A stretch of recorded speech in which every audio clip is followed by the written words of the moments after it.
C'est un plaisir de vous retrouver, chers téléspectateurs. Bienvenue à ce journal dont voici les principaux titres. Plus de 240 nouvelles cartes de presse ont été remises aux responsables des médias sur à peu près 1000 dossiers déposés pour confection. Les détenteurs de cette carte seront facilités dans leur travail de recherche d'informations, selon la présidente du Conseil, du Conseil national de la communication plutôt. Cette annonce a été faite par cette présidente dans une conférence de presse animée ce vendredi. Vous aurez les détails au cours de ce journal. Et cette champ de différentes cultures dans le haricot ont été détruites sur la commune Nyamaouye de la commune Issalé en province Bujumbura vers la fin de la semaine. Un conflit foncier entre deux familles de cette localité serait à la base de ce délit. Les élus locaux appellent ces deux familles à l'ordre. Tout de suite, les détails.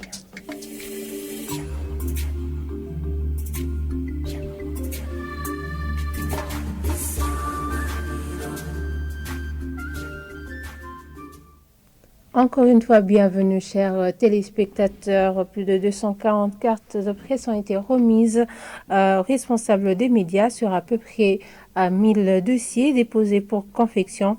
Les détenteurs de ces cartes seront facilités dans leur travail de recherche d'informations, selon la présidente du Conseil national de la communication CNC. Et ils sont aussi, cette carte va aussi les aider à accéder à l'information.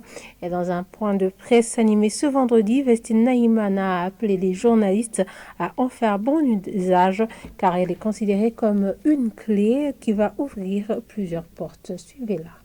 Il y a pas mal de jours, à peu près 2 mois, que nous nous sommes réunis ici et avons échangé sur la manière dont nous pouvons évoluer vers une nouvelle carte, étant donné que l'ancienne avait été expirée au mois d'avril. C'est dans cette perspective que nous avons échangé avec les responsables des médias et avons entendu sur les étapes à suivre. Nous remercions et félicitons les responsables des médias qui ont répondu de façon spontanée et qui ont répondu à l'appel lancé par le CNC sur ce processus de confection de la nouvelle carte de presse. Dans nos registres, nous avons à peu près 1000 cartes qui ont demandé pour les journalistes. Et malheureusement, la plupart ne sont pas venus très rapidement, raison pour laquelle aujourd'hui nous venons de distribuer que 248 cartes seulement. Mais qu'à cela ne tienne, nous sommes confiants que d'ici ce soir, d'ici lundi, d'ici mardi, et toutes les cartes déposées seront déjà imprimées et on pourra procéder à la remise des cartes bien finies aux responsables des médias qui ont déposé les demandes. Les enfants qui grandissent aujourd'hui, qui terminent les études aujourd'hui, ont besoin de stages pour pouvoir aspirer à accéder au niveau de professionnalisation. C'est normal que les bénévoles, les pigistes et les stagiaires consorts pourront continuer à bénéficier de ce genre de prestations, hormis qu'ils n'auront pas qualité de bénéficier des cartes de presse, comme c'est prescrit par la loi régissant la presse au Burundi. Et validation d'un plan cadre de coopération pour le développement durable entre le gouvernement et le système des Nations Unies. La nouveauté est que le Burundi passe d'une approche assistance à l'approche coopération. Cette fois-ci, le Burundi pourra planifier ses propres projets et les soumettre au système des Nations Unies, ce qui n'était pas le cas auparavant. Damien Mama, coordinateur du système des Nations Unies, l'a annoncé ce vendredi après une réunion à huis clos avec les représentants du système des Nations Unies et le gouvernement burundais. Ce plan cadre de coopération sera signé ce samedi entre le gouvernement et les Nations Unies. Suivez-le. Première nouveauté, c'est que nous parlons désormais de plan cadre de coopération entre les Nations Unies et le Burundi. Avant, on parlait d'assistance au développement, mais on est passé du concept d'assistance au concept de coopération parce qu'il faut bien sûr partir sur des bases de coopération, de complémentarité pour que les actions que nous menons ici, sous le leadership national, puissent atteindre leurs résultats.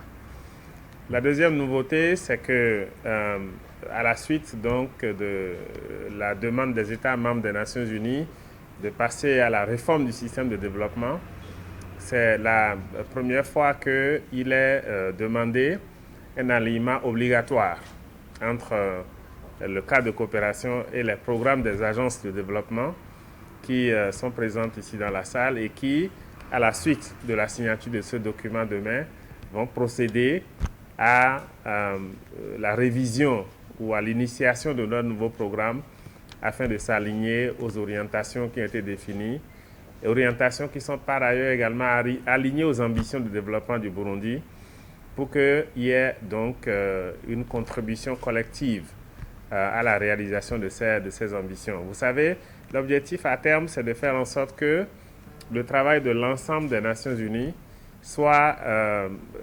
puisse aboutir à des résultats qui sont beaucoup plus grands que la somme de petites activités de gauche à droite. Donc c'est un peu ces deux éléments. Le troisième élément qui est important aussi, c'est la question de la participation, de la diversification des partenariats.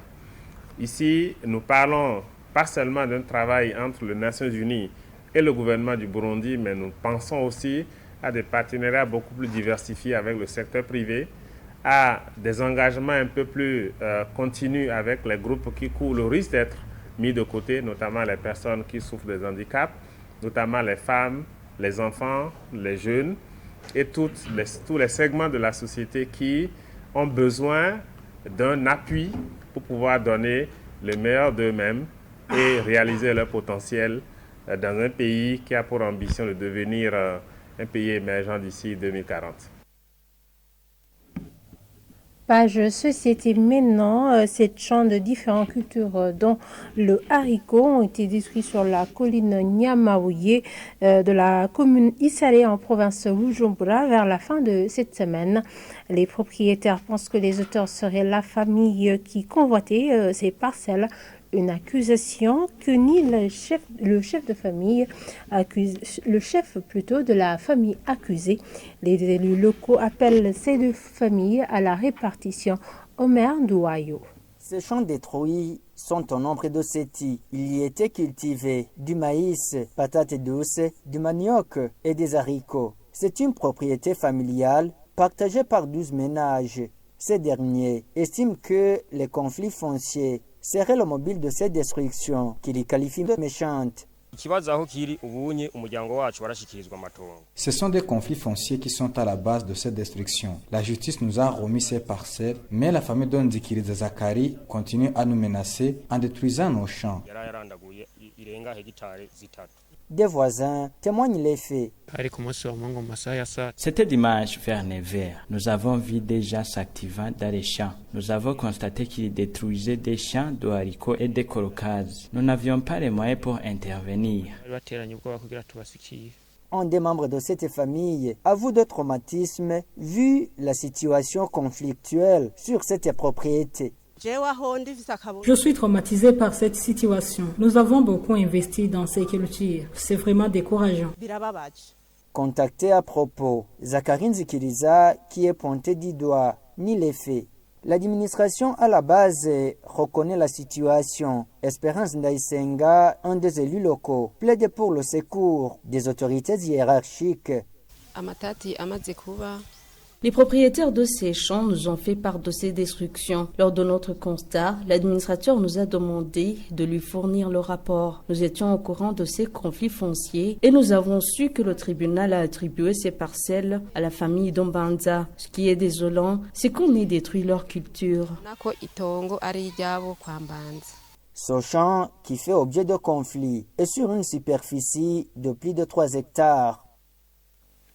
Les commerçants de vin de bananes regroupés dans la coopérative KOVVB basée à Bujumbura et à Gihanga n'ont pas vaqué à leur activité ce vendredi matin, signe de protestation contre certains d'entre eux qui transforment ce vin de banane en boisson prohibée en mélangeant avec d'autres produits.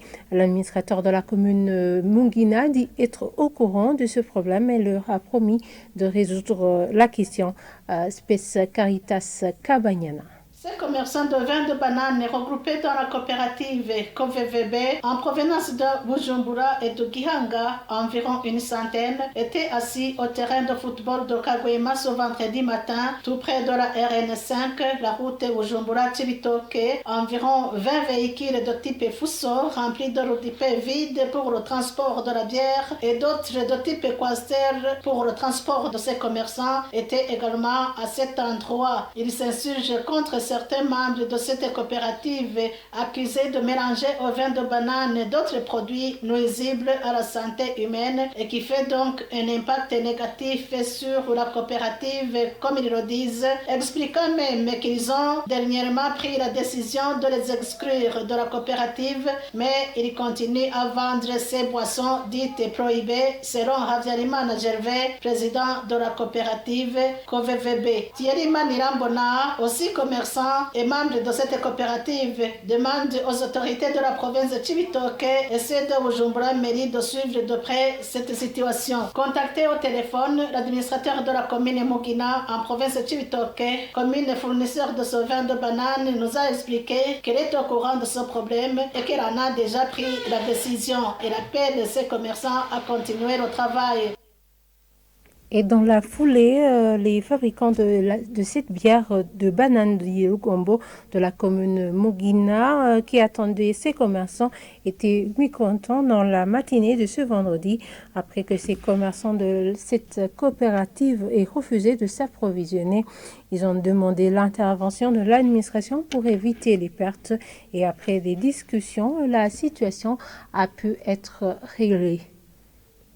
Et voilà, c'est ici que nous clôturons ce journal. Merci de nous avoir suivis et très bonne suite au programme sur la télévision Isanganiro.